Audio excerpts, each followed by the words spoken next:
UK ने 82 jobs ऐसी हैं जिनको टीएसएल में शामिल कर लिया गया है, जिनके लिए अब बैरून मुल्क से लोगों को फ़ौरन बुलाया जा सकता है और हो सकता है आपका प्रोफेशन भी इस फहरिस्त में शामिल हो। क्या आप जानते हैं कि अब यूके में स्पॉन्सरशिप हासिल करना पहले से ज़्यादा मुश्किल हो गया है, मगर एक ख़ास फहरिस्त ऐसी है जहां अब भी गैर मुल्कियों के लिए दरवाज़ा खुला है।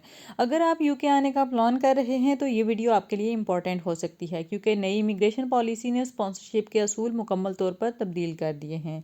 अस्सलाम वालेकुम everyone, welcome back to my channel. उम्मीद करती हूँ सब खैर आफियत से होंगे। आज की ये वीडियो आपके लिए इंपॉर्टेंट और इन्फॉर्मेटिव हो सकती है, क्योंकि आज की इस वीडियो में मैं डिस्कस करने जा रही हूँ टेम्पररी शॉर्टेज ऑक्यूपेशन लिस्ट के बारे में, जिसे टीएसएल भी कहा जाता है। सबसे पहले ये समझते हैं कि टेम्पररी शॉर्टेज ऑक्यूपेशन लिस्ट किसे कहा जाता है। ये यूके हुकूमत की एक ख़ास फहरिस्त है जहां वो तमाम नौकरियां शामिल की जाती हैं जिनके लिए बरतानिया में मकामी अफरादी क़ुव्वत कम है, यानी कि बरतानिया में काम करने वाले अफराद कम हैं। ऐसे प्रोफेशंस को इसमें शामिल किया जाता है जिसमें बाहर के लोगों को हायर किया जाता है।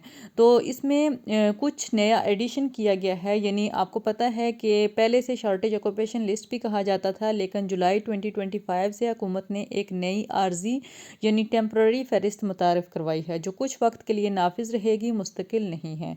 इसमें पहले 50 जॉब्स ऐड थी, लेकिन अब इसमें मज़ीद जॉब्स ऐड करके अब ये लिस्ट 82 हो गई है, यानी इसमें 82 जॉब्स को शामिल किया गया है। क्योंकि जिस टाइम ये टेम्पररी लिस्ट बनी थी उस वक्त हुकूमत ने मैक को यानी माइग्रेशन एडवाइजरी जो कमेटी है उसको कहा था कि इस लिस्ट को देखा जाए, इसमें कौन सी जॉब्स मज़ीद ऐड की जाएंगी और कितने टाइम तक इसमें एडिशन किया जाएगा, सारी चीज़ें मैक को बताई गई थी। तो अब मैक ने एक लिस्ट रिलीज़ की है जिसमें 82 जॉब्स जो है वो इंक्लूड की गई हैं। वो जॉब्स में मैं आगे चल के आपको बताती हूँ कौन कौन सी वो जॉब्स हैं। तो बेसिकली ये तकरीबन जुलाई 2026 तक इसमें कम्प्लीटली बताया जाएगा कि कितनी मज़ीद जॉब्स इसमें ऐड की जाएंगी और कितनी जॉब्स को इसमें से एक्सक्लूड किया जाएगा।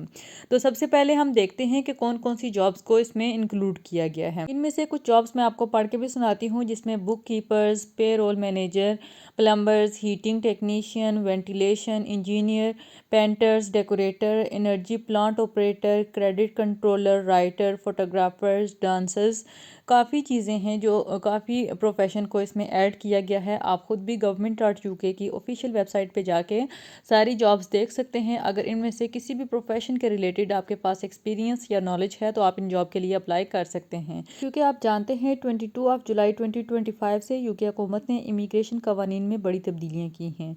सबसे अहम तब्दीली जो की गई है उसमें RQF लेवल 6 यानी ग्रेजुएट लेवल या इससे ऊपर की नौकरियां स्पॉन्सरशिप के लिए ऐल होंगी।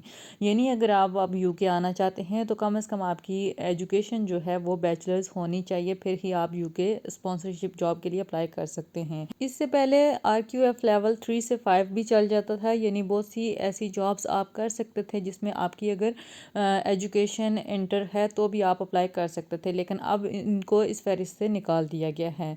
अलबत्ता अगर आपका profession temporary shortage occupation list में है तो आप स्टिल इसके लिए अप्लाई कर सकते हैं। इसके अलावा तनख्वाह की कम से कम हद भी बढ़ा दी गई है, यानी स्किल वर्कर वीज़ा के लिए सैलरी थ्रेशोल्ड जो है वो तकरीबन 41,700 कर दिया गया है पर ईयर। इसके साथ ही सर्टिफिकेट ऑफ स्पॉन्सरशिप की भी फ़ी जो है वो इंक्रीज़ की गई है, जो तकरीबन 525 पाउंड कर दी गई है, और वीज़ा फ़ीस में भी तकरीबन 7% इजाफा किया गया है। अब बात करते हैं कि यूके में स्पॉन्सरशिप लेना अब आसान है या मुश्किल।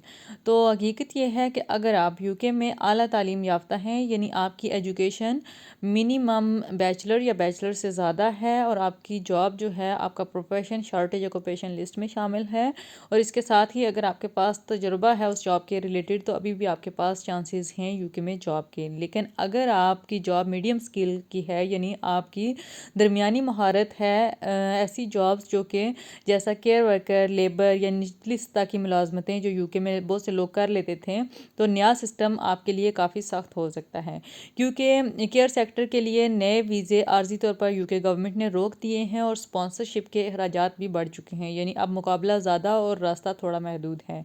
तो इस वजह से यूके वीज़ा स्पॉन्सरशिप काफ़ी लोगों के लिए अभी भी चांसेस हैं, जैसे मैंने आपको बताया है, और बहुत से लोगों के लिए रास्ते तंग हो चुके हैं। अगर आप सोच रहे हैं कि आप यूके स्पॉन्सरशिप वीज़ा लेके आना चाहते हैं या स्किल वर्कर वीज़ा पे आने का सोच रहे हैं, तो आपके लिए आने वाले टाइम में मुश्किलात हो सकती हैं, क्योंकि अभी इन्होंने ये अनाउंसमेंट भी की है, यहाँ पे ILR 10 साल का कर दिया जाएगा। तो 10 साल तक कौन है जो 10 साल तक कंटिन्यूसली यहाँ पे स्किल वर्कर वीज़ा पे रहेगा और यहाँ पे टैक्सेस भी पे करेगा, उसके बाद जाके यूके की नेशनैलिटी के लिए एलिजिबल होगा। तो बहुत से लोग प्रेफर करेंगे दूसरे यूरोपियन कंट्रीज़ को, और बहुत से ऐसे कंट्रीज़ भी हैं जो अपॉर्चुनिटीज़ भी आपको यूके से बेहतर प्रोवाइड कर रहे हैं। तो बेहतर है किसी और कंट्री का सोचें, लेकिन फिर भी अगर आप यूके आने का सोच रहे हैं तो आपके लिए ये जो नई लिस्ट मैंने आपके साथ डिस्कस की है, इसके थ्रू आप अप्लाई कर सकते हैं, या फिर अगर आपकी एजुकेशन अच्छी है और एक्सपीरियंस भी आपका काफ़ी अच्छा है तो भी आपके लिए अपॉर्चुनिटीज़ हैं। सो होपफुली आज की ये वीडियो आपके लिए हेल्पफुल रहेगी। वीडियो अगर अच्छी लगे तो लाइक एंड सब्सक्राइब कर दें। कमेंट बॉक्स में अपनी राय का इज़हार ज़रूर करें। तो फिर हाज़िर होंगे इंशाल्लाह एक नई इन्फॉर्मेटिव वीडियो के साथ। बहुत सी दुआ में याद रखिएगा। अल्लाह हाफ़िज़।